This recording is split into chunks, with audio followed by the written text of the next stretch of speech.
Hi, it's Fias Tarot. Hello, all signs. Okay, so this is your messages, energy check-ins, and prediction reading. Okay, so syempre, before tayo mag-start, kung hindi ka pa nakakapag-subscribe, please do subscribe and hit the notification bell para lagi po tayo maging updated sa mga mangyayari pa lang. Okay, and syempre, kung may tanong po pagdating sa private reading, just message me sa akin pong FB page for more info as well as kay Perception of Light. Okay? So, ganun rin po. Ha? And yeah, don't forget to follow. Thank you. And, yeah. Kung may tanong naman pagdating sa ating all-in-one Evil Eye Bracelet and sa ating Evil Eye Ring and sa ating Evil Eye Necklace, kung may mga hindi pa nasasagot sa mga gustong itanong, message lang po, no? Sa atin pong FB page for more information. Okay? So, that is Fias Tarot sa FB page. Okay? Sa FB. So, yeah.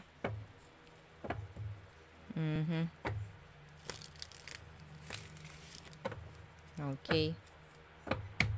Let's start. Air sign. Gemini, Libra, and Aqua. Okay, anong meron? Anong message for you? Okay. Knight of Swords. Okay, fast communication ang nakikita ko rito. May mga pag-uusap, may mga transactions. Okay, may mga, may closed deal ako nakikita rito. Okay, so, some of you, pwedeng this is through online. Okay.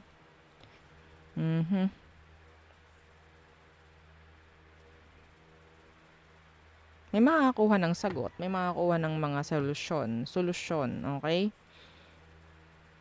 Yeah, yan ang nakikita ko. Some of you, meron ditong parang makakakuha ng something like anything na kinakailangan ng kasagutan. Parang ganyan. Okay? Enlightenment. Mga ganyan. Ha? Okay. Yung iba naman sa inyo, pwedeng may makipag-usap na Cancerian. And, yeah. Kakausapin nyo. So, next. The Tower. Five of Pentacles. Some of you, meron ditong unexpected expenses. Okay, may mga biglaang bayarin dito. Okay. Meron ditong energy ng separation. Yeah. Meron ditong parang may biglaang mawawalan ng pera. May mawawala. Okay? In general. So, be careful sa inyong mga belongings. Okay? Baka may malaglag, may mawala. Mga ganyan. Okay? Pwedeng yun nga, may mga biglaang bayarin. Mga air signs. Okay? So, what else? Yung iba sa inyo, parang may mangungutang. I'm sorry. Siyempre, ayaw natin yan, no? Oo. Okay. The Two of Pentacles. Some of you may bigla ang makikipag-usap sa'yo. Dahil, hindi mo naman ito nakakausap naman talaga. Lalapit sa'yo. Kakausapin ka. Okay? I don't know why. The Five of Cups in reverse. Some of you, ang nakikita ko, pwedeng meron ditong mga nagdadalawang isip na makipag-ayos. Someone na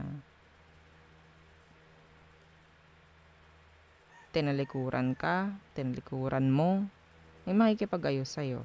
Air sign. Yeah, some of you, pwedeng person mo from the past. Okay, a person from the past or a friend na matagal mo nang hindi nakakausap. Oops. Yeah, the Empress. Okay. So, maybe, iba sa kanila is meron lang talagang pangangailangan, ganyan. And pwedeng ikaw ang nakikita nilang answer. Naku po, patay tayo dyan. Okay. So, next is fire signs.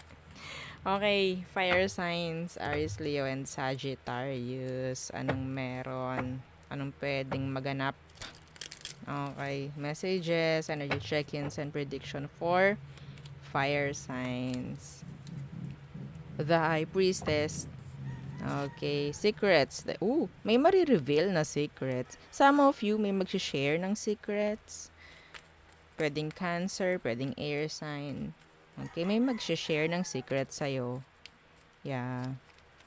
May, iba rito, pwedeng itong energy na to is someone na pwedeng hindi mo kausap, tapos ngayon makakausap mo. Magkakaroon kayo ng communication. Okay? Some of you people see you, they see you as someone na talagang like professional. Parang ganyan yung tingin eh. Okay? Someone na pwedeng, at tingin sa'yo matalino. I don't know. Okay? So, yeah.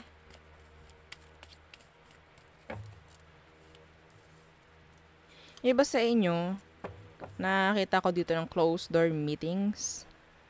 Okay? And pwedeng magsasalita ka ron. That's hindi yan para sa lahat. Para lang sa iba sa inyo na may ganyang sitwasyon. Okay? Na nag-work, parang ganyan. Kukunin yung opinion mo. Yeah, a closed door meeting. Okay? So, what else? The King of Pentacles in reverse and the Ace of Cups. Uy! Ay! May biglaan ditong promotion. Fire signs. Ay! Meron ditong may someone na pwedeng may magbabago ng password. I'm sorry. Oo, as simple as ganun, nakukuha ko. May magbabago ng password. Some of you, ang daming offer na paparating. You have here 2 aces. The Ace of Swords and the Ace of Cups. Okay? Meron ditong someone na pwedeng mag-resign. Or pwedeng umalis na lang sa work and magsimula ng something new. Okay?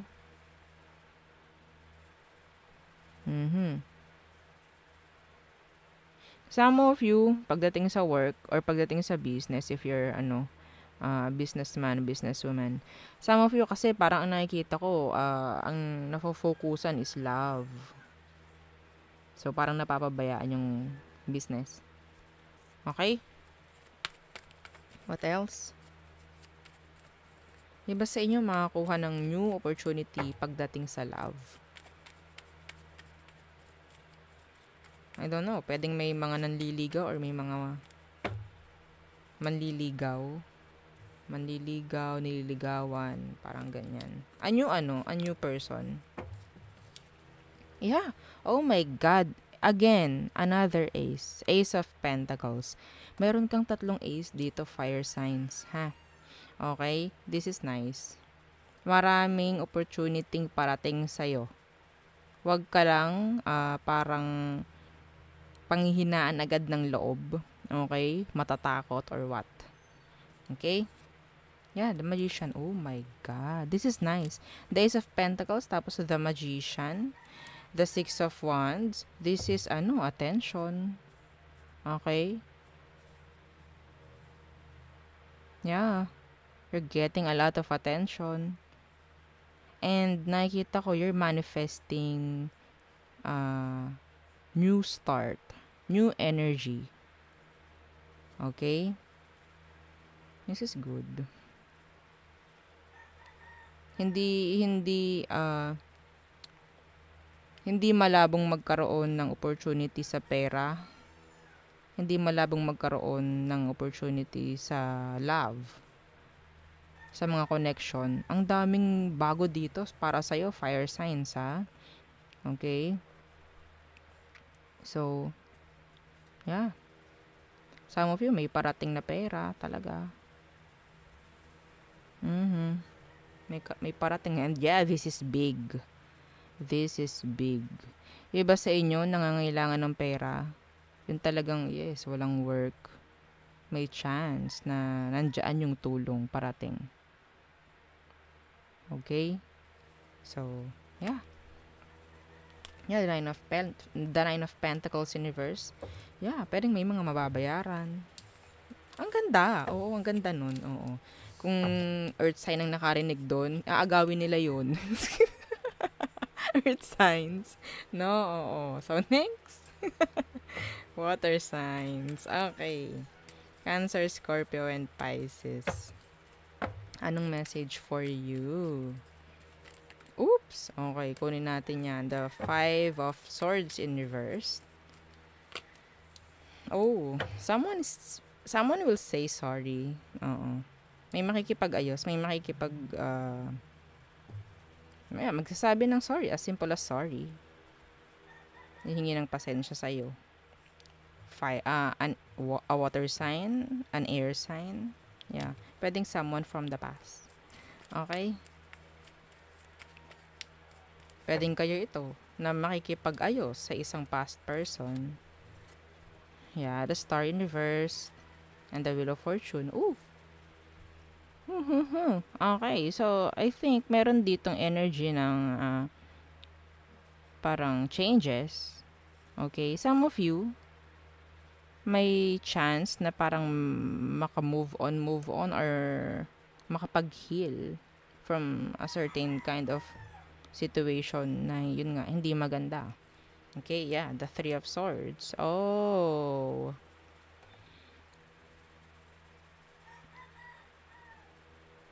May issue pa rito na kailangan talagang mabago na. Okay? If this is something like forgiveness, yan, ibigay nyo na. Okay? What else?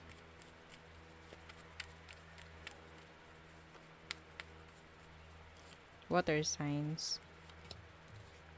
Yeah, the Ace of Cups. I'm seeing here, energy ng emotions being offered. Parang ganyan. No? Parang may simula na naman. Yeah, this is love. This is connection. Pero the Star is in the reverse. Someone's like hopeless. Someone's hopeless. Or hindi lang talaga umaasa na magiging okay yung situation. Though, meron pakikipag-ayos or pakikipag-usap na nangyayari. Okay? Yeah, the King of Pentacles in reverse. Yeah, pwedeng Capricorn. May pakikipag-ayos ako nakikita rito actually. But yeah.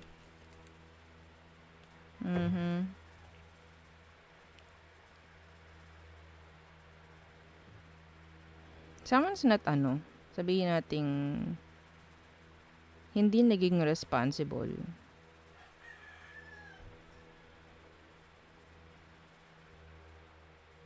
I don't know kung anong ibig sabihin nito.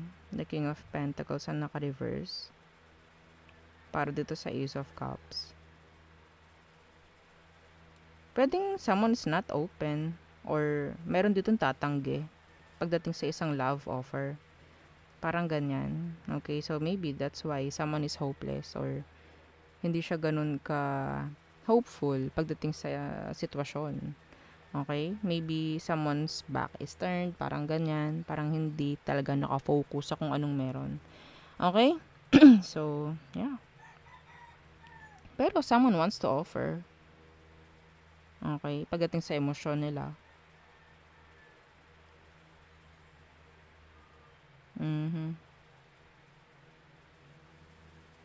May nagsisimula may nausbong, parang ganyan. Pero, yeah, hindi pa ito totally parang nagkakaroon ng seryosohan or what. Okay? So, kung ano man yan, I don't know. Pakikipag-ayos ang nakikita ko kasi rito. Yeah. Someone kasi is nandoon yung codependency na nangyari sa past. So, that is why nandyan yung parang ang tawag doon, kalmado ka lang doon sa kanya. Parang ganyan. Pero kailangan dito ng pagbabago para ma-fix talaga to. Okay? So, there. Next is Earth signs. Earth signs, Taurus, Virgo, and Capricorns. So, ano bang message for you guys? Okay. Taurus, Virgo, and Capricorn. The Five of Wands in reverse.